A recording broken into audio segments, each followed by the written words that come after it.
Office میں ہندو لوگ کام کرتے ہیں، ان کے ساتھ بیٹھ کر کھانا کھانا جائز ہے اور ان کے گھر کھانا کھا سکتے ہیں؟ جی، بیٹھ کے کھانا کھانا بھی جائز ہے، ان کے گھر کا کھانا بھی کھا سکتے ہیں بشرطے کہ سبزی وغیرہ ہو۔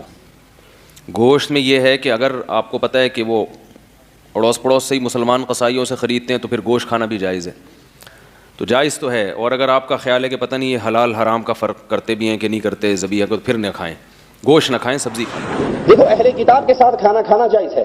خود رسول اللہ صلی اللہ علیہ وسلم نے اہل کتاب کے ساتھ یہودیوں کا ان کی دعوت قبول کی۔ خیبر کے اندر جو واقعہ بڑا مشہور ہے، آپ کو کھانا پیش کیا گیا تو وہ کھانا کھایا آپ نے۔ لیکن اگر آپ یہ دیکھتے ہو کہ جن کے ساتھ آپ رہ رہے ہو ان کی طہارت، پاکی، نپاکی، یہ مسائل ہیں، ٹھیک ہے، اور آپ کا مستقل ان کے ساتھ اٹھنا بیٹھنا، میل جول، پھر انسان کے دل سے وہ جو اہل ایمان اور اہل کفر کے درمیان ایک نفرت کی چادر ہوتی ہے وہ ختم ہو جائے، بالکل گھل مل جائیں، مکس ہو جائیں، تو یہ طریقہ درست نہیں ہے۔ کبھی کبھار ان کی کوئی دعوت ہو، وہ کھانا پیش کریں تو کھانے کی گنجائش موجود ہے، کھایا جا سکتا ہے، لیکن ان کے ساتھ ایسا تعلق نہیں ہو سکتا جس تعلق کی بنیاد پر دلوں کی محبتیں بڑھ جائیں اور کافر اور مسلمان کی جو تفریق ہے وہی ختم ہو جائے۔ واللہ اعلم۔ یہ بہن نے فرمایا کہ ہمارے اطراف میں بہت سے غیر مسلم رہتے ہیں اور وہ کبھی محبت میں کھانا وغیرہ بھی بھیج دیتے ہیں، تو ہم کیا کریں؟ دیکھیے، مسئلہ یہ ہے کہ غیر مسلم کا کھانا کو شرعاً ممنوع نہیں ہوتا ہے، ان کا کھانے کو بغیر کسی وجہ کے ناپاک بھی قرار نہیں دے سکتے ہیں۔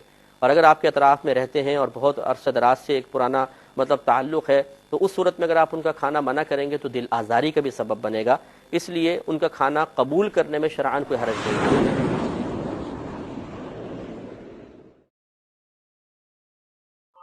کیا غیر مسلم کے ساتھ کھانا پینا جائز ہے؟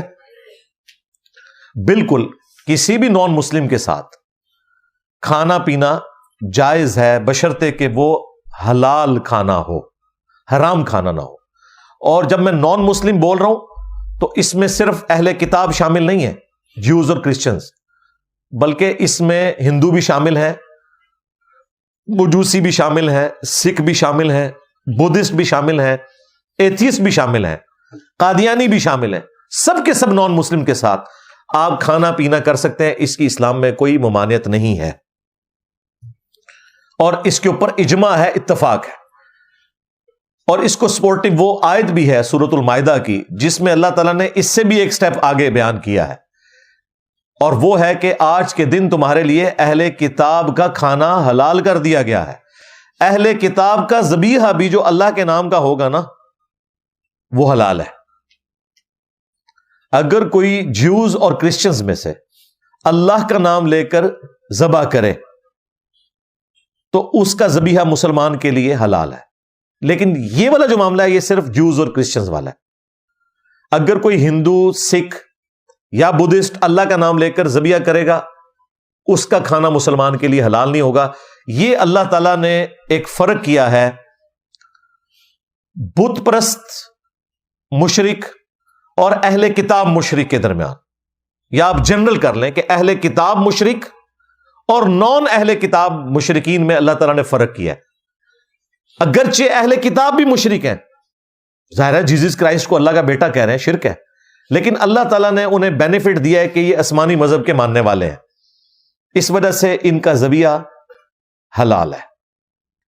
تو یہ اللہ تعالیٰ نے فرق کیا ہے تاکہ میں آپ کو بعد میں یہ بتا سکوں کہ اگر جیوز اور کرسچنز کا ذبیحہ حلال ہے تو بریلوی، دیوبندی، اہل حدیث، شیعہ کا ذبیحہ بھی حلال ہے۔ ہاں، کیونکہ ہمارے جو اعلیٰ حضرت صاحب ہیں نا، احمد صاحب بریلوی، وہ کہتے ہیں کہ خواہ دیوبندی ہوں، اہل حدیث ہوں، شیعہ ہوں اور قادیانی کافروں کو بھی ساتھ ذکر کیا، یہ 1,00,000 دفعہ بھی اگر اللہ کا نام لیں تو ذبیحہ مردار ہی رہے گا۔ البتہ یہود و نصارہ کا ذبیحہ حلال ہے۔ ہاں، یعنی اعلیٰ حضرت کے نزدیک یہود و نصارہ جو ہے نا وہ دیوبند، اہل حدیث اور شیعہ سے بہتر ہے۔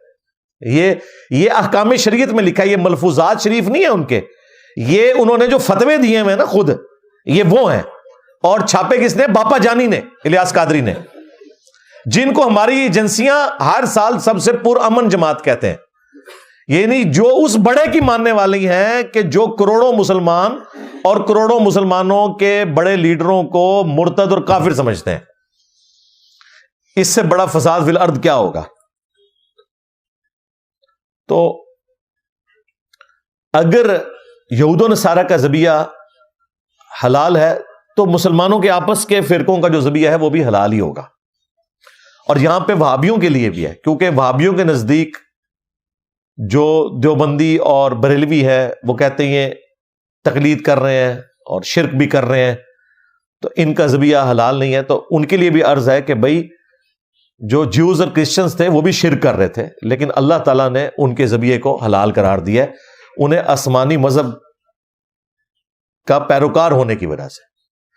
اگرچہ وہ رسول اللہ کو پیغمبر نہیں مانتے، بلکہ نعوذ باللہ وہ تو نبی علیہ السلام کو دجال سمجھتے ہیں کہ جھوٹا دعوی نبوت کیا ہے انہوں نے. اچھا، جو ہمارے نبی کو دجال سمجھ رہا ہے اس کا ذبیحہ حلال ہے، اور جو ہمارے نبی پر ایمان لائے ہوئے ہے اس کا ذبیحہ حرام کیسے ہو گیا؟ یہ مجھے ایکویشن آج تک نہیں سمجھ آئی. خواہ بریلوی وہابیوں کے بارے میں کہیں یا وہابی جو ہے وہ بریلوی دیوبندیوں کے یا شیعہ کے بارے میں کہیں، یہ آپ خود ہی اندازہ لگا لیں کہ اس کی کوئی اصل موجود نہیں ہے.